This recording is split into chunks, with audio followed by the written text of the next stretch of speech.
नमस्कार मंडळी, आज मी खेकड्यांचा झणझणीत रस्सा बनवणार आहे। तेल, कांदा, आलं लसूण पेस्ट, हळद, मालवणी मसाला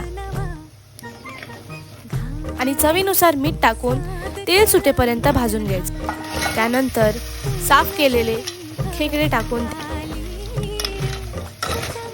त्यात 2 वाटी पाणी ॲड करून 5 मिनिटांसाठी खेकडे शिजवून घेऊ।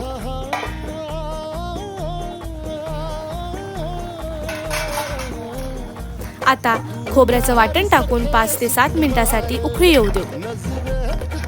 अशा प्रकारे गरम मसाला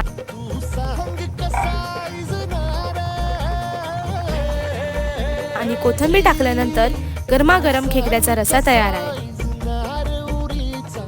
रेसिपी आवडल्यास तर लाईक करा, शेअर करा आणि सबस्क्राईब करा। धन्यवाद।